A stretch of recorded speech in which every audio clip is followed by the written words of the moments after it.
Hello, everyone. I'm Hans Engel from the Directors Guild of Canada. Thank you so much for joining us. Welcome to DGC Visionaries 2021, where we celebrate DGC filmmakers' work at all the major film festivals across Canada. I'd like to begin by acknowledging the traditional Indigenous lands that we all live and gather on today. Although this event is online and takes place at many locations, we each enjoy the privilege of living and working within an Indigenous territory.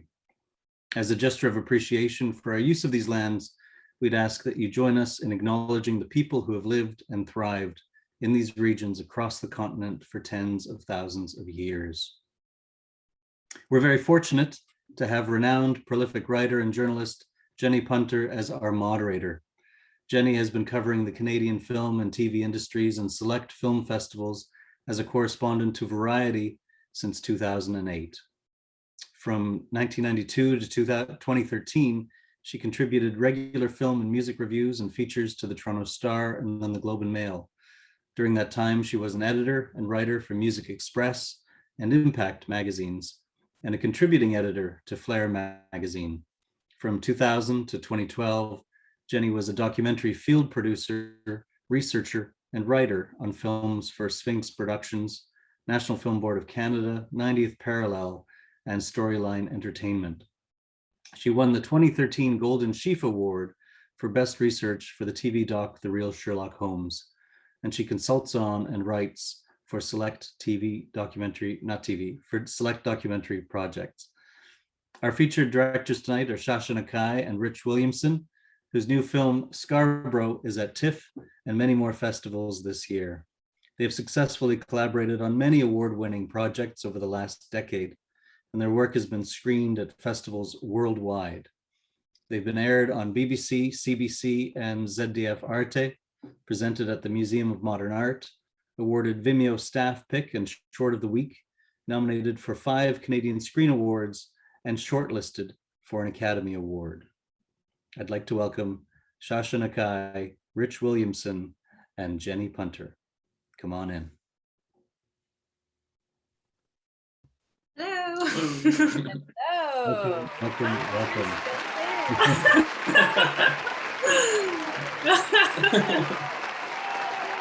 It wouldn't be right without the applause. It wouldn't be right. Wow, there's a lot of people out there. Oh, good. Thanks for joining us. Thanks for doing this. Congratulations on the film. Before I turn it over to these guys, I'd like to point out to you, the viewers, the Q&A button at the bottom of the screen. That's where you can type your questions in. Jenny will be keeping an eye and trying to get to as many of your questions as possible. Type them in throughout at any point, and she will definitely be watching for those and get them out there. Also, a reminder that you can choose your screen settings with a view button in the top right-hand corner, depending on how you want to watch it. We all know Zoom at this point and how it works. If you don't, check out that view button. That's it for me for now. Really fantastic to have you guys here. Really looking forward to this conversation. Congrats on the film, and I'll see you again at the end. Thanks a lot. Thank you. Well, Shasha and Ritch, it's so great to see you in the, you're very small at the top of my screen right now. So perhaps I'm going to go to, so I can see you bigger, because as I thought I would mention to everyone before we get going, this isn't the first time that we've met. I've known you guys for quite some time. And that's because Shasha worked with my husband at his company, Storyline Entertainment, for many years.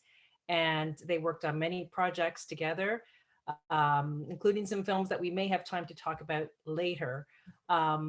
Scarborough, however, which I had the privilege of seeing a few days ago, is a film that I don't know that much about, and I'm really excited to find out more about it today. So first of all, I want to congratulate you on getting into Toronto, and I'd love to hear, start things out with hearing about your reaction to getting the news that your film Scarborough was going to be at the Toronto International Film Festival. Well, the programmer Ravi had scheduled a Zoom call with us, but but didn't say like what the Zoom call was about. So we were trying not to get stressed out over it. So when he told us on the Zoom call, we kind of didn't really process it until it took several days to really kind of process it. And yeah, we're really excited. We honestly just finished the film on Monday, truly. So now we're actually wrapping our head around premiering at TIFF. Yeah, when we found out, it was like we still had 2 weeks left of post-production. So it's kind of a little bit of a scary time of like, are we going to be able to even finish it in time? So I'm happy to report that we're on the other side of it now. Everything's done. So. Well, it looked pretty finished when I saw it over the weekend, and definitely over many years of covering TIFF, I have covered and films and talked to directors who've had, basically arrived with cans of film under their shoulders, and so you've done well if you're done now, because I know some people have done it right up to the wire. How did you reveal the news? You had an enormous cast, which we'll talk about a bit later. How did you send out a press release to them? How did you let them know about this amazing news? Again, a Zoom call. We also had a mysterious Zoom call that we set up with our core cast and crew. And we actually have this amazing GIF of the moment when we let everyone know. It's really cute. The kids were really excited. I think I've seen that. Yeah. I don't know if you have a website, but you should definitely put it up on that. It's really fun. So I'd love to start the journey of this film now. And I understand that you were approached initially by Catherine Hernandez, the writer of the book on which it's based, in around 2017. So I'd love to hear, tell us a little bit about that and that spark. You had a previous connection with her. Can you tell us a bit about that, and then how you got connected about Scarborough? Yeah, I mean, I knew Catherine from the Filipino community. We're both Filipino, and she was actually in my first student film that I did, and 6 years ago, Real Asian, the Toronto Real Asian International Film Festival, partnered me and her to work on a dance film together because she's a dancer. And Ritch shot and edited that. And we really liked working with Catherine. And when her book came out, we didn't really think of even asking her to option it. She'd been approached by a bunch of different people, a bunch of other filmmakers about optioning it. But she sent us a copy of the book and said, hey, I really want you guys to do it. And we were like, oh, we've never done anything like this before. We don't have access to that like $10 million telefilm tier. Are you sure you want us to do it? And we had this one shot through the Real Asian and Talent to Watch program, and we just tried for that, and we got it. So yeah. Can you explain to viewers what that program is or was? Well, yeah, the new guidelines for the program is going to be announced at TIFF this year. But essentially, Telefilm has a bunch of community partners: the Canadian Film Centre, the Real Asian Film Festival, Real World, and they have their independent labs. They're very different labs that they have for filmmakers. So we did the first feature lab with the Real Asian Film Festival, and we were chosen to recommend forward to Telefilm. So that program is a micro budget program, and awards first time feature filmmakers the opportunity to make their first feature. Okay, I'm going to wind it back a little bit now, because as a writer, I love to hear people talk about writing. And I saw in the notes that not only did Catherine write the screenplay, but she wrote it in a incredibly short amount of time. Obviously, she was working with material that she knew very intimately. So when she approached you, had she done that writing? Just get into the nuts and bolts a bit about where you were at that point and when that process started. Yeah, when she approached us, she had not written the script at that point. So I think she was really looking to us for a bit of guidance in terms of like how to format a script. Which I didn't really have to do much. I mean, she would just sort of like send me drafts and I would give my thoughts and we'd talk a little bit about format. But she was a natural. Like it was pretty amazing to see. And I think also pretty amazing to see how when someone writes something, you would think that things would be very precious, right? It's like, it's so close to them. Chopping out scenes would be very difficult, but she was very open to doing that. And sometimes it would surprise me, actually. We'd get a draft and there would be like something missing and I'd be like, really? Like, you lost that scene? Wow. So yeah, she was all about telling the story in the most efficient way. And I think she understood too the difference between writing a book and writing a screenplay. Screenplays are very focused on action. Whereas in a book, you can kind of, I guess, veer off and meander a little bit and like get in someone's head. Inner monologue. Interior life and you know, so many films that are sometimes films that are based on novels that really focus more on the interior life of the characters sometimes don't succeed as much on screen because of that. They're very tricky to adapt. But sometimes when the author adapts their own work, that can also not produce a success.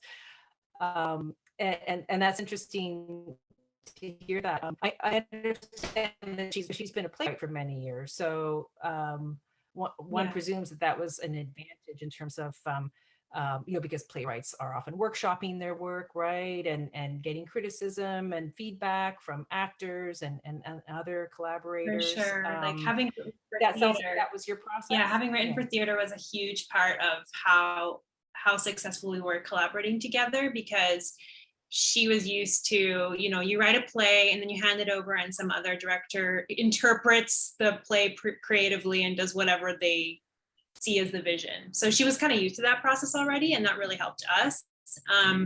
But having been a daycare provider, she knew that like children wouldn't really be able to, especially first-time actor children, wouldn't really be able to recite the lines in a naturalistic way. And so she kind of gave us her blessing from the beginning to be able to do a lot of improv. And so that openness to collaborating was really, really kind of like the crux of what made us be able to get good performances from people. Right. And I mean, it's interesting, like at that time when this project came your way, were your minds, a lot of people who are familiar with your work know you from your documentary shorts and features. Were you wanting to make this shift? I'm assuming so, but I'm interested just to know about that, like sort of shift as you know, in your creative thinking and in sort of organizing your thoughts. Was it, you know, was it difficult to kind of shift your thinking into that world? Tell me just a little bit about that side of things. Yeah, I mean, my background was in journalism, and that's why it kind of segued into documentary. I'd worked on a couple of short comedy films before, but Ritch was much more well-versed in like the fiction storytelling. And so that's why we actually decided to co-direct, because we knew that like our strengths would be complementary on this project. And yeah. I had studied to really become a fiction filmmaker, but the opportunities are a little bit more difficult to come by. Oftentimes you have to write your own script, and never really, I've written some scripts, but they never really panned out to, oh, I'm going to make a film off of it now, you know? Right. So we were both definitely looking forward to the day when we would work on a fiction, but we were just sort of going about it organically. It wasn't something that we were like, okay, we're going to do it tomorrow or next month. So when this sort of came to us, it was an opportunity that aligned with what our goals were, you know? Right. So speaking of sort of storytelling, I'm sure that you found yourselves in those early days in situations where you were describing what the story is to various people for different reasons. Since the film hasn't been seen yet, could one of you perhaps just give us your elevator pitch, not a pitch, but your elevator description of what the film's story is about? And of course, there's the image that some people may have seen of the three children. It's very children focused. So take us into that world and give us a little description of the film. Sure. So Scarborough follows the lives of three children from very different backgrounds as they navigate different challenges and ultimately meet at a drop-in reading program at their school. And it follows them over the course of the school year as they become good friends and navigate loss and forge community at this reading program. And I understand that, like many of the events in the book and obviously the film, are related to things that happened to Catherine or that she knew about or experienced in her community. Yeah, the story very much comes from Catherine. There's the three kids. The story very much comes from Catherine and her lived experience living in Scarborough, growing up in Scarborough, being a home daycare provider in Scarborough. She would write the book for like half an hour every morning before the daycare children came in when she was working on this. So yeah, it's very much inspired by a lot of lived experience. I haven't read the book, so I'm in the film. There's a real balance between the three storylines, the three families, and then of course the teacher of who runs the reading program is central. Can you tell us a little bit about that dynamic in the script and developing that? What were there shifts that were happening as you were developing the story to kind of make sure there was balance, or tell us a little bit about that? Yeah, for sure. There's it's tough whenever you're trying to juggle a lot of different characters at once, to give them each the time that they deserve and for them to engage with an audience. And so I think with this film, there was like a rewriting stage at every juncture. Like it was like with the writing, with the directing, with the editing, we were always kind of like shifting things around to try to make it more like the storytelling more efficient, to connect the characters in a more organic way. Or to cover like things that happen because we're a micro budget. Of course. Okay, but give me an example of something like that. Just give like an example of like the dog. I don't know. Oh, sure. The dog. Okay, so there's this supposed to be this pregnant dog that over the course of the school year eventually like gives birth at Christmas and has puppies. The dog that we got, I don't know if you know this, but dogs have a very short gestation period. So the dog had the puppies and then we couldn't have the pregnant dog. And so we just like wrote a scene out and removed it and just rewrote it so that the dog would be just there. You could play around the whole time. Yeah, very strong character. Yes. Yes. But we really wanted to grounding place for me in the film. Yeah. Yes.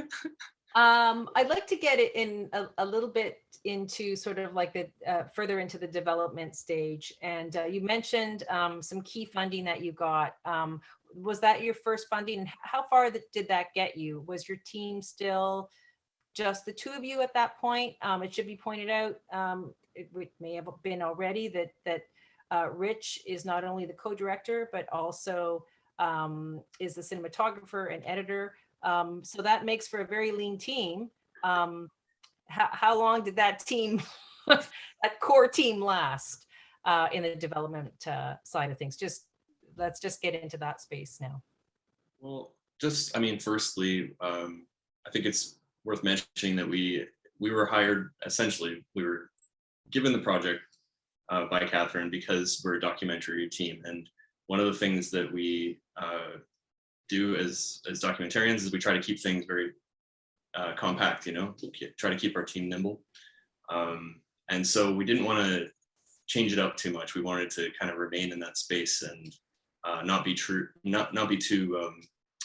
visible, I guess. Well, that's the reason why Catherine wanted us to make this film, because she didn't, she was aware of how intrusive and invasive a film unit can be. And just like leading with care and just being mindful and caring about the footprint you leave, that was really important to her. And so that was like a huge reason why Catherine wanted us to make this film in the style that we did. So, what was the point where, like, this initial grant that you were telling us about earlier, did you know at that point that was going to allow you to make the film, or were there some other pieces of the funding that you needed to get to be able to start to build things out? The hilarious thing about the Talent to Watch program is that, like, the maximum budgets at that time, they were $250K, but Telefilm Talent to Watch only provided 100, like half of it, but there's nowhere else in Canada to get the other half that jives with that funding agency. We didn't really know that. We were very naive, not gonna lie.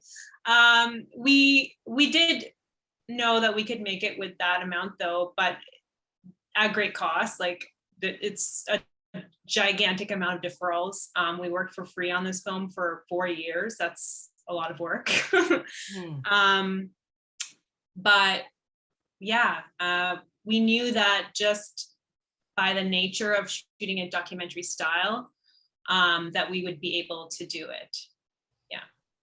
So was there a point when you kind of had a mostly finished script, and where was the point, because I know you started shooting in 2019, where was the point where you had a pretty much finished script that you knew you could work from and had enough budget in place that you were able to start putting the pieces together? When was that? And what was happening then? We began the project in the fall of, was it 2017? Yeah. And then went through the cycles of the telefilm application process, went through the Relation First Feature Lab. It was really August of 2019 when we started shooting. We spent almost the entire beginning of 2019 casting. Took a very, very long time, and we did it all ourselves. So, as you know, I was working full time at the time. So evenings and weekends would be spent looking for cast. So it was August of 2019 when we actually got rolling. When you actually got rolling. And so tell me a little bit about, like, in that pre-production, it's set in, tell me about the neighborhood where it's set, and how that connects to the original story, and are there actually places in the original book that you're using? Tell me a little bit about that, because I couldn't off the top of my head think of a film that I'd seen that was shot in Scarborough. Are there any? Well, there's a lot of things being shot in Scarborough right now, but they're not set in Scarborough. Right. Gotcha. Yeah, so the story takes place in the Kingston Galloway Orton Park part of Scarborough, and a lot of the locations are inspired by real locations. So we spent a lot of time with Catherine getting to know the neighborhood, getting to know these locations. The majority of the film is shot in that area of Scarborough. So we specifically really tried to film as much as possible there. So locations and casting, were those happening around the same time? Location scouting, casting, yeah.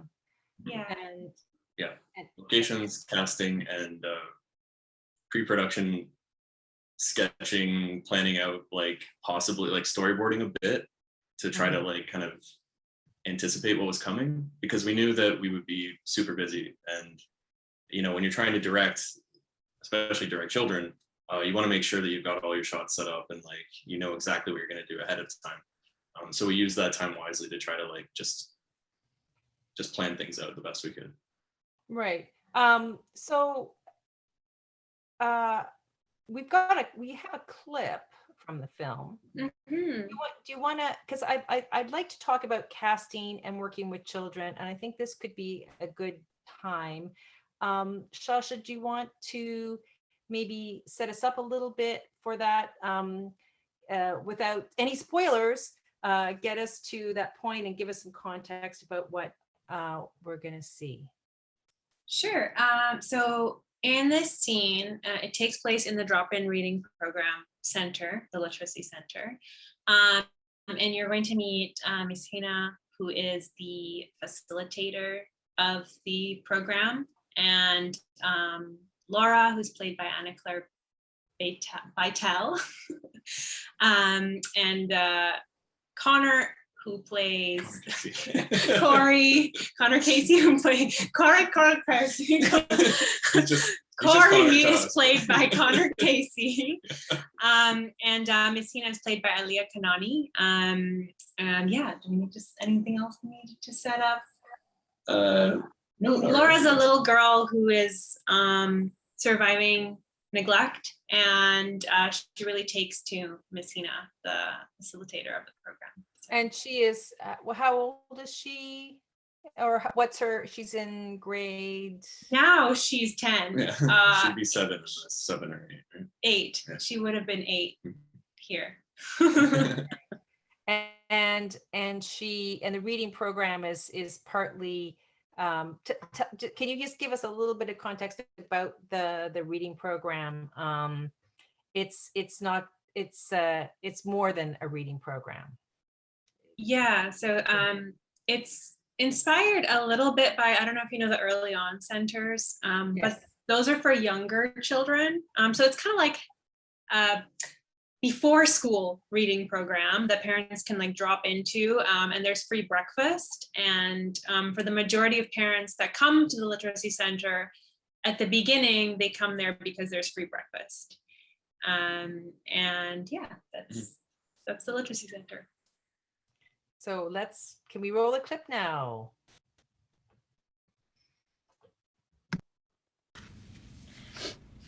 Do you know what this letter is? It's a G. Makes a G sound. G.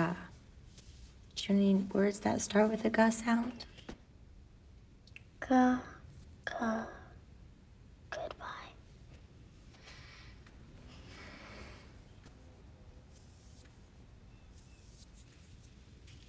You remember all these letters?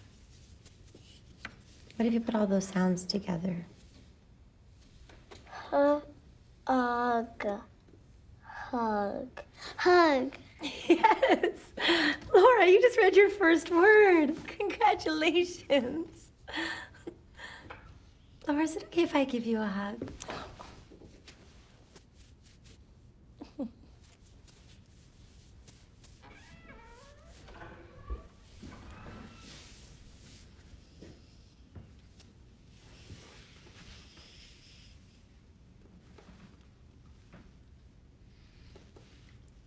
What are you doing to my daughter? Laura just read her first word. I'm so proud of her. Hug. She said the word hug.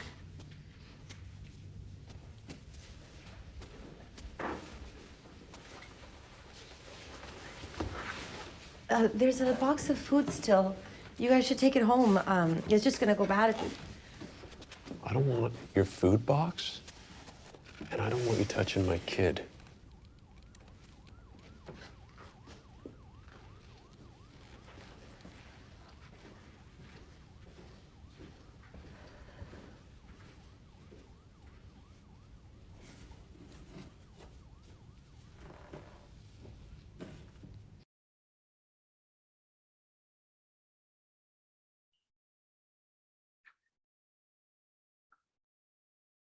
Oh, Jenny just Disappeared there. Hey. I was so moved by seeing that scene again. Yeah, it's a very powerful scene in the film. It comes deeper into the storytelling at that point. Can you just because we've now seen that film, can you tell us just a little bit more about those two characters and their role in the story, and then we'll get into talking about casting. Sure. The two characters. So three characters, I guess. Oh, okay.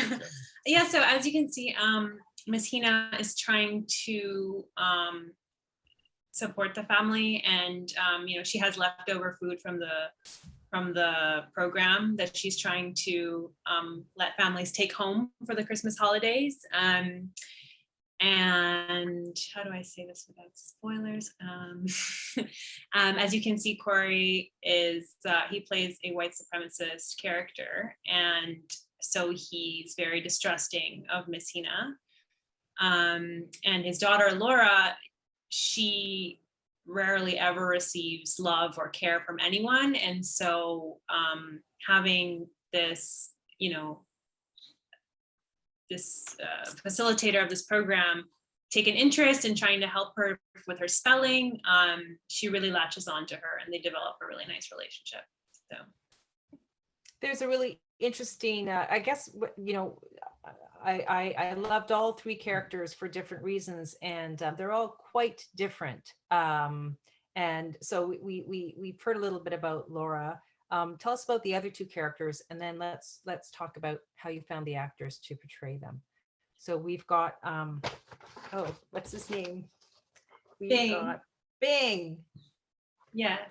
And what's the actor's name? You're much better at this than I am. Bing is a Filipino boy who is just kind of figuring himself out, and he's escaping abuse, an abusive father with his mother, and his mom gets a job at a nail salon, and he spends a lot of his time playing in the nail salon. Those scenes look finding his voice. Yeah. And then his really good friend that he makes over the course of the film is what is that character's name? Sylvie. Yeah, Sylvie. And can you tell us a little bit about her? Yeah, Sylvie is an Indigenous little girl who is navigating the shelter system with her family, and her little brother is beginning to display early signs of ASD, and her family is trying to figure out how to communicate with him. Okay, so so there's a few different things to kind of get into here. First of all, we should say that many of the people that appear in your film it's their first time actors, and so this is and there's lots of background, and there's lots of there's lots of background characters. There's the nail salon, there's a school, so you're dealing with a lot of people. Tell us about what was your first step in your casting process? Did the children come first? Did the grown-up characters come first? Tell us a bit about your strategy there and how you handled it. Well, we first sat down with Catherine. Mm-hmm. That was the first step. We sat down with her and really understood every single character, all 60 speaking roles, and really understood the intention behind each character. And she had a couple of suggestions of people to audition as well. So that was like the beginning. and that was super helpful too, because it's like if she had somebody in mind, then we wanted to go there first. So was and- that the playwright, her playwright connections coming into play there? Yep. Sweet.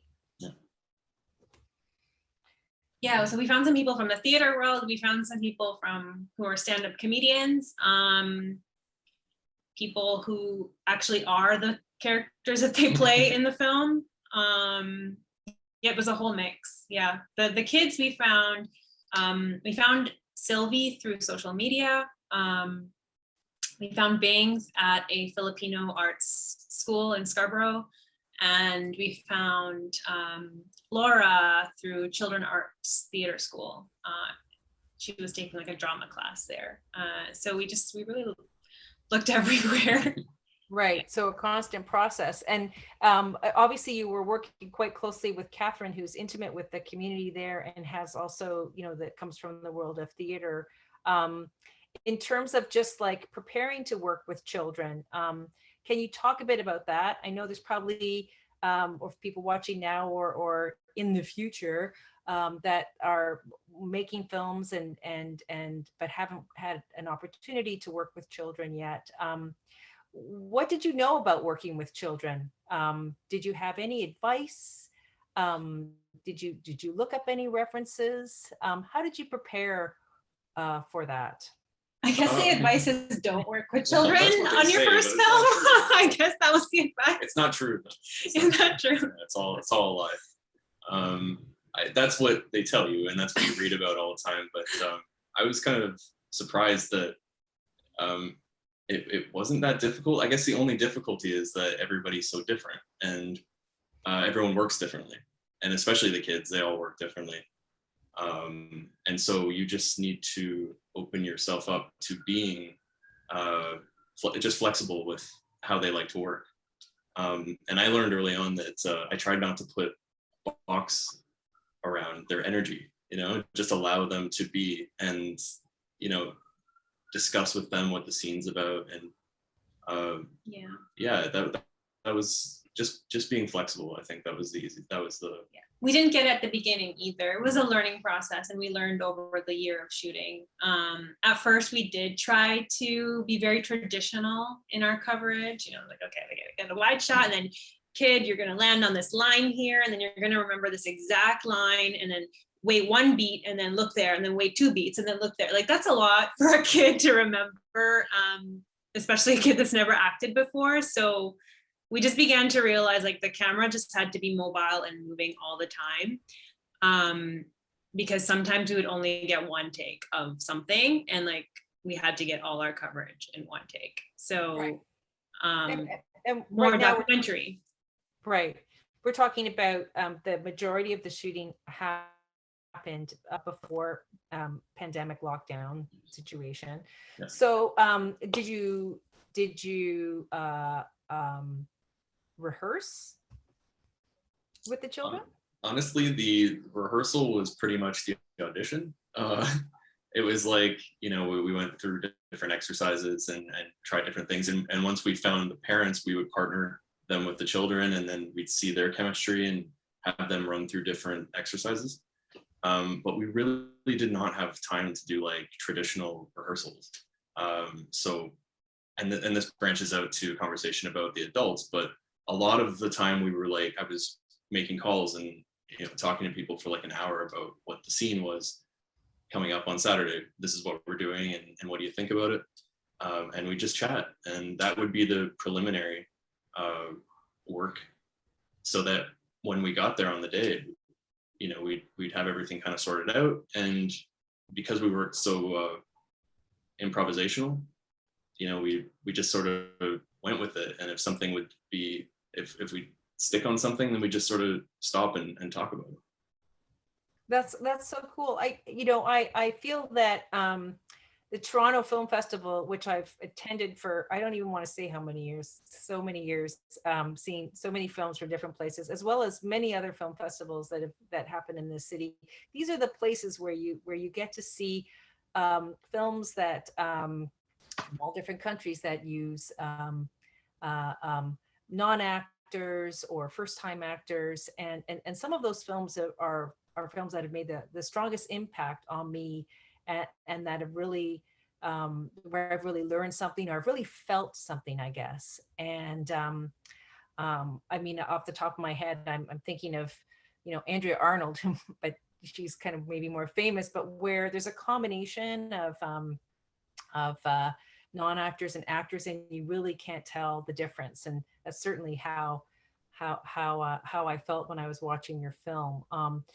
Can you talk a little bit more about, you touched on that, Ritch, a little bit earlier, about those moments of improv, or improvised moments. When you're on a low budget, tight schedule kind of film, how did that happen? Did you plan for that? Did you plan for shorter scenes that would scenes that you would shoot to allow time for that, or how did you make the opportunity for those moments to happen? Well, I think that, if we're clear on the objective of what the scene is about, then you have parameters. There's sort of like goalposts, and like you don't go outside of it, and you can kind of judge when it is going outside of that, and it's like we don't have time for that. So I wish we did. I wish we did too. Fuller stuff, but but we, the days were 8 hours. First of all, we couldn't have like 12 or 16 hour days. Like it ended at 8 because of the children. So while it wasn't an actress shoe, we still abided by the traditional union ways of working with children. So like constant breaks, and shorter days, which made it even tougher to have space to do improv. Right. Was that communicating what that was, what improvisation is, because oftentimes kids at home or at school are told to follow the rules, and then improv is kind of about not following the rules. Was that just kind of like ongoing discussion? Did you use any games and things like that in your process? Interestingly, one of the lead kids, actually I'd say one of the lead kids was like in between improv and like rehearsing the lines on point. One of the kids was like totally improv, and one of the other kids was totally like exact lines memorized, prepared in advance. And so when you put them all together, it created this strange mix of like sticking to the exact script but also playing.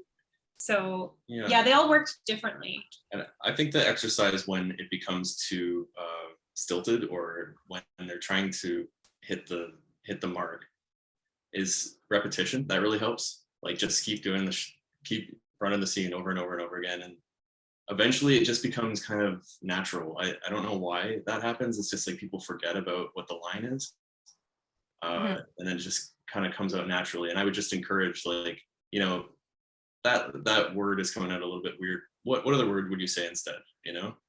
Or just forget about the line. This is what we're going for. This is kind of like what they're thinking at the time. And then something would come out that was totally not on the line. And so, I don't know, just being kind of open to different ways to work. Yeah, just figuring out like what everybody's individual style is and doing that. Like being open, like not going in and saying, this is how I would like to work with my actors. You let them tell you what works for them. Yeah. That keeps you on your toes as a director too, because there was never a time when we were like, oh, okay, we're told this is just like kind of, this is getting easy, or this is just like, oh, we know how to do this, no problem. It always felt like we were working with somebody who worked a different way. And so it was like, how do we work around that? Or like, there'd always be like some sort of, mild conflict that we'd have to sort out, or just, yeah. Right. I'd love to hear a little bit about like just on the ground level. Did you have like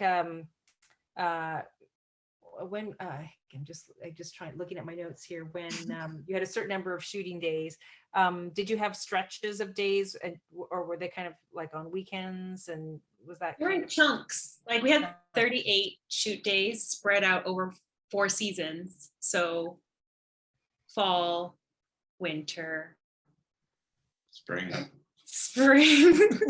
which was March of 2020, the pandemic. Yeah, there's just it's spread out in chunks. Pre-pandemic, like were there, can you, I'm sure there were many different challenges, but are there any, is there a particular challenge that, just since this is a workshop, be nice or maybe traumatic, any challenges that you faced and overcame during production, anything to do with, I don't know, locations or anything like that, where you had to respond to a challenge either on the ground or the day before, that you can tell us about?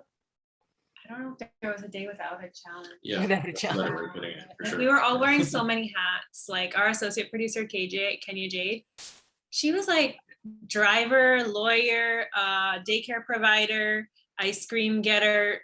She'd like climb trees to do the. It was just we were all just doing so many things, and so it just like naturally there would be challenges every day. And like some days we would have, on all the days when we were on the street, there would only be 4 crew members. So when I say doc style, I mean like really doc style. So, you know, there's just not enough hands to help do things. So doc style, you're bringing a lot of your doc chops, your substantial doc chops to the table in order to make this film. What were the things, what were some of the things that you were doing for the first time, I guess, in terms of just sort of practical things in production? Did you have a bigger crew than you normally have? More characters, I guess, but just what were some of the adjustments that you had to make One adjustment we had to make that was a bit controversial was that we didn't slate. We did not slate during this film, and it was decided early on. It was like I always want to slate because I think of the editor, or I just think of the sound person, and that it's just, it gives them a break, right? Otherwise they're rolling the entire time, and it's hard on them. But it just became like it had to be like that. We couldn't start and stop because it would kill the momentum. And anytime, so much of this process was just building on an idea, running a scene and then running it again and then repetition. Like, oh my gosh, that kid's doing something awesome. Right. Go over there right now. Exactly. You don't have room really. You can't be like drawing on a slate and like, what scene are we on? Yeah, you can't. Yeah.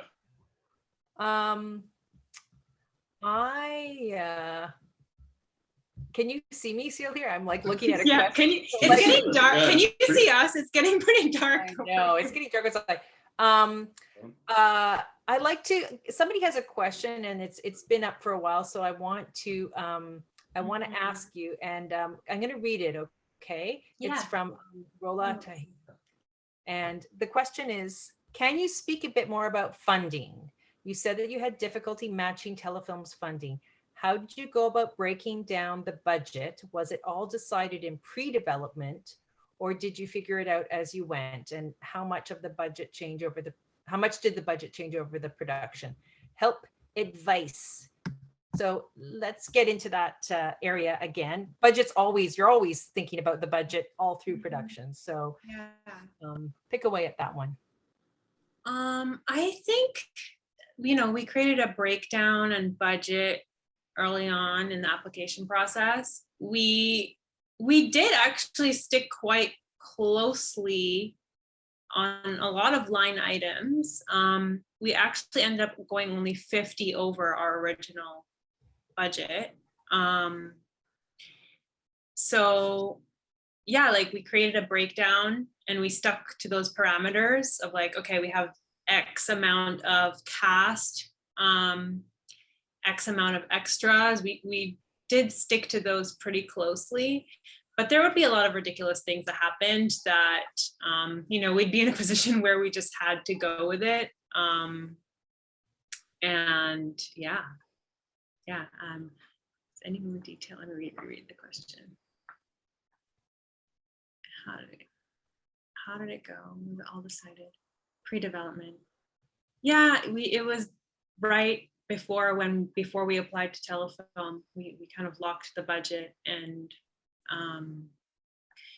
I help advice. I think one of the things I wished was that we had production manager, production accountant, doing live updates, because it's really hard when you are directing and producing and production managing to keep a live handle on the budget. So it would be like after every shooting block, then I would actually be able to input all the numbers and get a strong handle on things. So I think that's one key thing that I learned was like, okay, always have to have a live budget, because it helps you make decisions if you know exactly where you are at any given point in time. Yeah. Right, and you need to sleep. Yeah, exactly.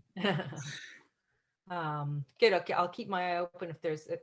Feel free, anybody who's listening, to type in your questions. Late. Oh, goodbye. Oh, she's. Oh no. Oh, she's turning on some There we lights. go. Well, that's probably a bit better. Lighting on the production.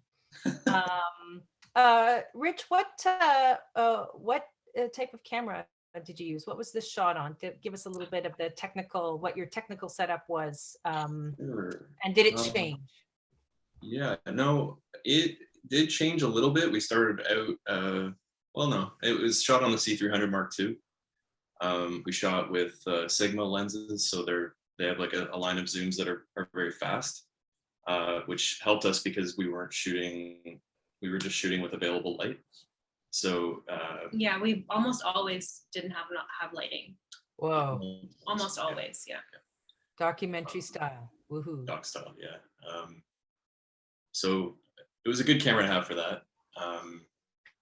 And I found as we went along, we kind of pare it down. Like we started off with like we had monitors and stuff on it. I think as we went along, like my back was starting to give out a bit, and so I was like, okay, I just gotta. It was like that part in Saving Private Ryan when you're taking out all the gear. Don't need that. And so by Did you the do end any of it, drone work? Is there any drone work in the film? I'm sorry, No I should drone work, remember no. things like that. No drone work. But you were mentioning earlier, yeah, there's lots of stuff being shot in Scarborough because there's warehouses there, and there's probably streets that look like streets in other places. But you're showing Scarborough and nooks and crannies and that sort of thing. And you give us some breathing room throughout the film. Is that something very often sort of B-roll is shot at, maybe later or whatever, you're focusing obviously on getting the dramatic moments. Tell me a bit about like stepping back and looking at the place, and was there anything that you discovered about the landscape, about the light, or anything like that was a discovery or that was interesting to you as a cinematographer? I mean, we had 15 locations, and each of them was a very different approach. Some of them, required only 4 crew members. And then some of them, like the school, we had like 30 people on some days because we had the space to spread out. And it's just kind of like that doc approach, right? You often show up to a place and you let that place tell you how to behave. Do you know what I mean? Like you have to kind of submit to like the truth that is like outside of you. You don't just go in and be like, tear down walls and decide you want to dig up a tree and that kind of approach. That's really the approach that we went with on this project. I think the difficulty too is that when you have a scripted piece, you're budgeting your time and money towards the scripted parts, right? And so if but for a documentary style film, you want those shots of the space, and it always felt like we were kind of like we never had enough time to go out and get those shots. We allot them for the end of the day, and then we'd have to push them to the weekend, and so oftentimes that happened when it was just like Shasha and myself. We'd go out and we just shoot stuff on the street on the weekend if we had some free time. Yeah.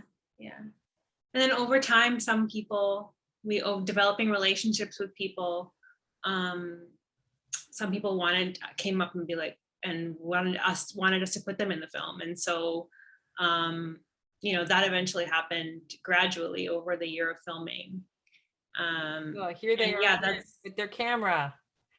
Here they are. What do you think, you're back? What's going on? Yeah. Gives it a lived-in feeling. So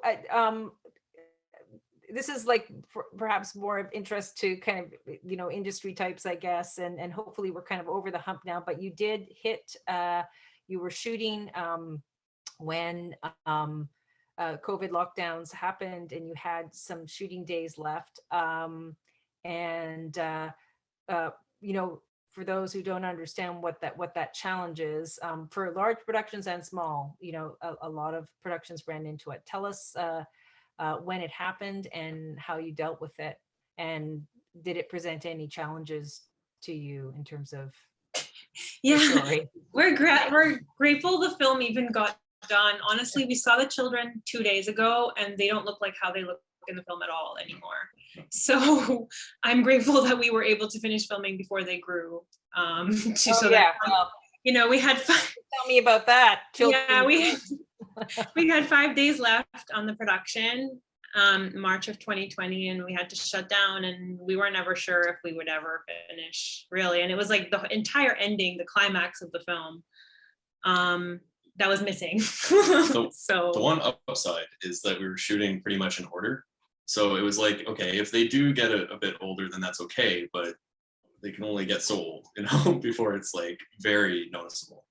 So that was definitely an anxiety at that period of time. We just, one, didn't think that the film was going to be finished, and two, thought if we do finish it, like in what year, you know? yeah, and it was a talent show scene too that was missing. Yeah. So we had to like strategically pick people from the cast and crew's families to be in the bubble sitting next to them. So like no one will really notice because we lit it to be the auditorium to be kind of dark. There's a lot of amazing sound design. Ritch shot with really long lens to kind of crush the distance a bit because people are quite spaced out. Yeah, there's a lot of things we had to work around. So you had the downtime there. When was your editing process was starting that? I mean, you were shooting too, so I don't know. Tell me when did the editing start, and did Well, you? we didn't have the funds to hire an editor, so I was like, oh, I know an editor. So it's kind of hard to edit, to work in a pandemic though. Like many people, it's hard to be creative for a very long time. So. Yeah. It was a blessing in disguise. I mean, we had this allotted amount of time to actually sit down and work editing it, because when you're shooting every week, like especially on weekends, and then your week is just pre-production for the next weekend, it's so hard to muster the energy to sit down and look at the footage. And then on top of it, you have all those sort of like anxieties of like, you see the things that didn't turn out as well as you'd like it to, right? So you're kind of constantly faced with that. So it's tough, like sitting down to edit it finally out. I had enough distance from it to be able to go like, okay, great, I'm good now. yeah, right. Oh yeah, I didn't really think of that, how, you know, not being finished shooting, and it's not even like pickups or something, it's like a very crucial scene and stuff like that.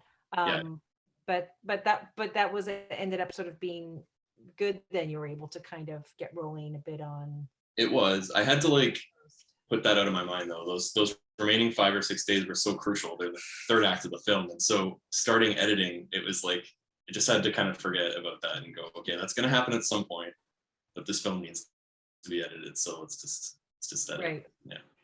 So you finished shooting last summer then, is that right? That's your last Yeah, that was the time when the case count dropped way down and film and TV productions had been back for like a month, but we were just like watching and seeing how everybody else was doing things because there wasn't really any protocols yet.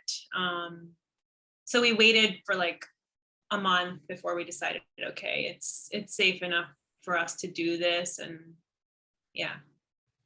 Right. And you were able to get everybody back. Were you able to get your core crew back as well? Mm-hmm. That you were working with? Yeah. Everybody came back. And it was, you know, it's a challenge for sure. And I'm sure a lot of productions are dealing with this right now of like, you know, it is difficult to operate, it's difficult to direct, it's difficult to produce with a mask on, and you know, you're kind of communicating with your eyes, and it does, I think, focus you to the job, because there's not a lot of downtime and there's not a lot of opportunity to just chat. So there were aspects to it that helped move things along. I'm interested, Rich, if I'd love to just hear a little bit about, because you were touching on it before about, you know, the cinematographer hat then goes to editing. There are plenty of filmmakers who've had films in the festival that have over the years that have played multiple roles in them. I'm just interested to know, like, and I know that you've done this on other projects before.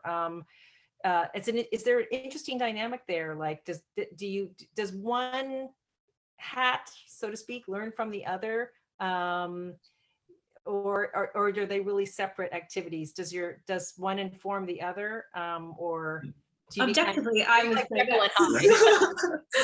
I wish one would listen to the other more, but yeah, sometimes Okay. I'm like, my editing hat says like, why didn't you shoot that? Like, you should know better. Yeah, I try to silence that inner critic. I think it makes you a good director because you know you're editing as you're shooting in your head. Yeah. So you know what you need truly. And if you end up working with a cinematographer or an editor, you know how to speak their language.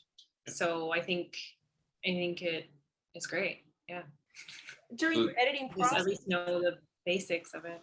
sorry, during the editing process, can you tell me a little bit about, I mean, I know a little bit about what that's like from what happens in my house, and the time that it takes. I just wonder, at a certain point, you start letting other people in. Tell us about that. This is different from a documentary. You know, you do have a script, but tell me a little bit about that. You're keeping it close for a while. Who comes in and why and when? Yeah. Well, from Catherine's, like from the very beginning stages, even to the writing of the novel, like Catherine had, what she call it, her accountability committee. Yeah, from the very beginning stages of the novel, she would have a group of trusted folks from different backgrounds, or from backgrounds represented within her story, to provide feedback. And so that began at the book stage. It happened at the script stage too. We had like, for example, experts from Carrie's Place Autism Services working with us at the script stage. The Indigenous educator at the school where Catherine visited also worked with us at the script stage. And then we invited people in as well at rough cut stage. Mm-hmm. So yeah, you can talk about the editing part. Yeah. We chose sort of like a group of people who we thought could provide some insight, and were kind enough to watch like a 3-hour cut. Yeah. Holy moly. Yeah, the first cut was 2 hours and 45, so I thought we did pretty good considering it's a big piece. Yeah. But yeah, Documentaries can be way worse than that, right? Oh, for sure. Yeah, yeah. But yeah, they all had a look at it and all had amazing feedback. I do have to give a shout out to 3 of my friends from CFC who are all working editors, John Nichols, Simone Smith, and Alex Bruckner, who were really, really great at, like, they're editors, so they go just straight to the point and like, this isn't working, try this, and conceptualizing cuts that you didn't even know you had. Thinking of ideas of like how to shape a scene based off of footage that's just left over that they didn't even know you shot, but they just suggested it. They're like, did you shoot something like this? And it's like, yeah, I did. And then you try it and you're like, holy shit, how'd you guys know that? You know? Yeah. And so it's, yeah, Catherine was extremely generous too at the rough cut stage. Yeah. She was ruthless. She was like, yeah, you can take this out, you can take this out, you can, we were like, okay, Catherine, sure, you know? So it was wonderful. We had a lot of very different kinds of feedback from very different people. So it was really valuable. I also, being a music person myself, I think you work with your composer previous projects, right? And the music is absolutely beautiful. And I'd love to hear a bit about that. Yeah, just tell everybody about the music side of it. Yeah, we had to work with Rob because like almost every film we've done, someone comes out and says like, oh, the music was so good. And like, that's like a huge part of why I think our previous films are okay. So yeah, Rob did the music. He has an incredible range in terms of like having played on so many different kinds of genres of bands as well. So he was able to help us a lot with the diegetic as well as the score, and put a lot of intention and thought into the music. So a lot of the music's actually very cyclical. So kind of in tune with the whole cyclical nature of the seasons that are in the film and the cycles that are continued from parent to child in the film. It has that feeling to it. He did an amazing balance between like a timeless feeling score, but also something modern, which aligns a lot of the intention behind the story and the writing. So yeah. I usually temp our films with music that I sort of source out as I'm editing. And you know, over time you become very attached to it. A lot of composers get upset with the director for choosing music and becoming too attached. But I always say to Rob at the end of it, I'm like, I don't even remember what the temp was. Like, he just totally reimagined it in his own way and contributed such a beautiful, just a beautiful sound to the film. Well, I think also, you know, you've worked with him on multiple projects, and so there's a relationship there, and there's an sort of an understanding. You probably, I would imagine you talked to him about this early on before the composing began. So yeah, it's really wonderful. I see that there's a question here. So it goes back to casting, and we didn't really get into the adult casting. You mentioned some of the folks, but let's hear a little bit about that, and the resources that you tapped into. The person asks, what resources did you tap into, and was it a challenging process? There are many roles. There are parents. There are people that we see frequently. So let's go back to that a bit, and feel free to talk about the process and some of the characters. Yeah, such a mix. Like, some of it was community, some of it was like strangers we just meet. Some of the characters we actually just approached people on the street and said, like, and just took the time to talk and explain what we're doing. And then some people approached us. The parents. The parents specifically? Yeah. How did we cast the parents? The parents. How do we find the Ellie from the Filipino community? Ellie is like part of an amazing comedian collective called Tita Collective, and like Aaliyah was a stand-up comedian. We were just looking at like stand-up comedians like forever on YouTube, just looking at the Toronto scene, and just we found Aaliyah through one of her YouTube videos. And I was always fascinated by comedians because I feel like they're able to tap into something like the range of human emotions. Like, they understand sadness and they understand happiness and the sort of push and pull, and so and they improvise on the spot. Exactly. And with Aaliyah especially, like, I thought, okay, we need someone who's going to entertain these kids, because I'm behind the camera. Shasha doesn't have we both don't have the capacity to be able to always be present, right? And so we needed someone to really take that role of like keep everybody entertained, and thought of her as like she had worked in a previous life for many years as a flight attendant, so she just knew how to like corral people to, so I think that helped. And just being a comedian, she's so funny. And she was amazing. Connor Casey is a comedian as well. I've known him and his brother Lyndon forever, since I went to school. And as I said, they come from a comedy background. So I sense that Connor had the ability to really dig deep and play someone that was out of his sort of usual wheelhouse. And he definitely delivered, I thought. And the family that was moving had to move to shelter that was in shelter. Yeah, Cherish. Cherish knew Catherine from the theater world because Catherine used to work at, was it Native Earth Performing Arts? So Cherish knew Catherine from that and auditioned. So yeah, there were a whole range of different places. Have you had another film in the festival before? Have you guys participated in the festival before? No, Attended? no, it? TIFF Top 10. TIFF TIFF Top Top 10, 10. Yeah. Top 10. Mhm. Yeah. But that's a year-round program, not the festival, right? So okay, I wasn't sure if maybe one of your shorts had been in the mix at some point.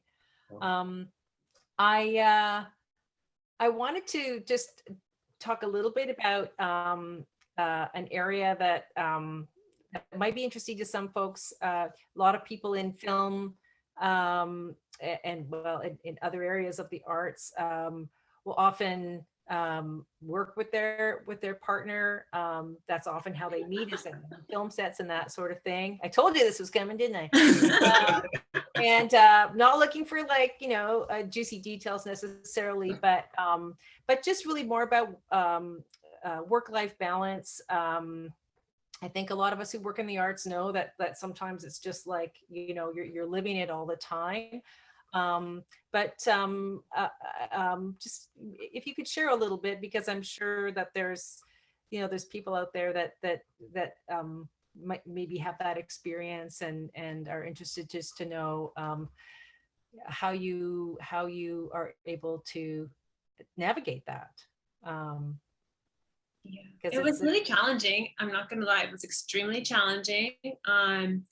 But it also allows for a certain level of openness and candidness, like that you might not necessarily have with someone you're not super close to, where you can just like call someone out or adjust something and it's not personal.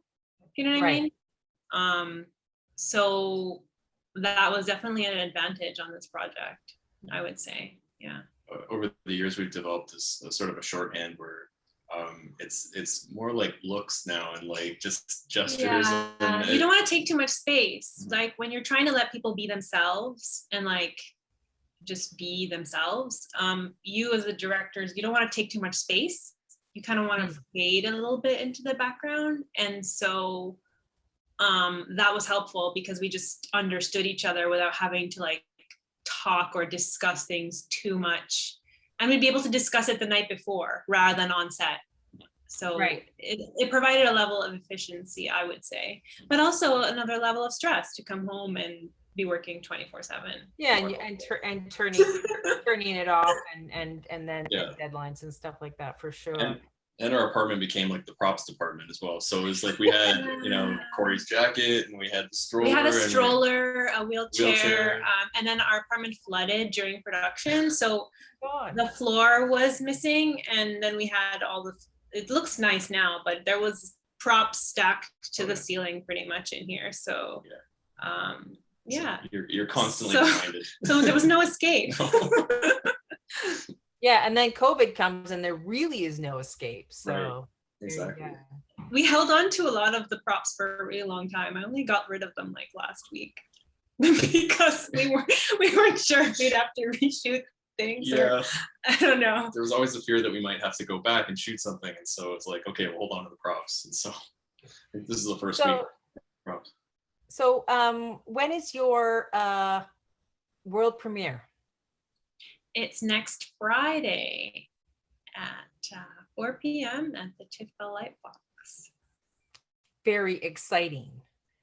Very exciting. Yeah, it's wild. It's wild. I was like, oh, we're screening with Dune, which is 1,000 times our budget. I mean, like, it's so weird. So weird. But it's we're really enjoying like watching the kids and how much joy this whole experience is bringing them and their families. So that's really special. And there are, I haven't looked at the sked, but there are, do you have one in person or more than one? And then there are some digital screenings that people can buy tickets to, right? Yeah, so right now we have 2 in-person screenings and 1 digital press and industry screening, and there's digital screenings as well. They are across Canada, so if you're in Vancouver, you will be able to get a digital ticket and watch it. And yes, we do have plans for a theatrical in early 2022. And also, like, we have our partners on the project, Scarborough Arts and Carey's Place Autism Services. We're working on a community screening program with them to make sure that the film is accessible for free in the neighborhood that we shot it in, and also that it supports a lot of the work that Carey's Place is doing with parents of children with ASD. So yeah, it's going to have a whole release life after the festival. So so just to reiterate that, like, this year the Toronto Festival has designated screenings of films that can be watched by people in other parts of the country of Canada. Mm-hmm. And I think there's some satellite, are they calling them satellite screenings? They're all on the, like, if you go to the film page, it just gives you the options of how you can see it. And are there any other festivals or contexts this year that where people can see it, or Not yet. Not yet. But you know, Kenya Jade, associate producer, is doing an amazing job on social media. So Instagram.com, Scarb Film is on Twitter, Instagram, Facebook. We're keeping folks updated through that. right? So you've got you're on the 3 main platforms there, and then the release, is that a particular do you know when that's going to happen, or is that still to be announced, the timing of that? We're ironing it out, but will be announced fairly soon. Okay, let me just see. Okay, I just want to make sure there weren't any other questions. And I don't know if is there anything else that we've gotten into all kinds of stuff. Is there anything else that you want to tell people about the film, or the people that you worked with, or how you're feeling right now, or? No, we're just excited, honestly, for everybody to watch the film, because every single cast and crew member is so extremely talented, and I just we're excited for everybody to see their hard work on the screen. And actually, it's hilarious. Like, I don't think some of the actors have any idea what the rest, because there's such a huge ensemble, and so many of the actors didn't see what the other actors did, or so. And we often didn't have like a big monitor where everybody could come and look at what the footage looked like. So yeah, I'm just really excited for everyone to see it. So you've built this community, and you're going to be still very much in this community, not just during TIFF, but with some of the events and things that are going to happen in the coming months. So that's exciting. Well, I hope you guys enjoy the festival, and maybe have some opportunities to see some other films as well. It's just really great to see you, and I can't wait to see you guys in person one of these days. Thank you so much for having us and hosting us. So, we thought it was hilarious. We're like, oh, it's a masterclass, but it's our first feature. So Well, thank you so much, Shasha and Ritch, and congrats on the film. I mean, it's an amazing feat. It's an amazing work that you managed to make this happen, and have your world premiere at TIFF. So congratulations on that. And Jenny, thank you so much for hosting this conversation, for moderating. it was my pleasure. Thank you for inviting me. Really great to have you all here. And to all of you tuning in, please join us on Tuesday, September 7th. We have director Breton Hannum talking about his new film, also at TIFF, also getting quite a bit of buzz. It's a film called Wildhood. Really He'll good be in conversation with DGC director Shane Belcourt. All these sessions are recorded and they're available on our DGC National YouTube page. And they're also turned into podcasts on the DGC podcast. So find those. They're all there. All the ones from last year since the beginning of COVID and beyond are there for you to watch and listen to. So find them there. Thanks to the three of you once again. Congrats. Be well, and good night to everybody. Thank you. Thank you. Thanks, everyone.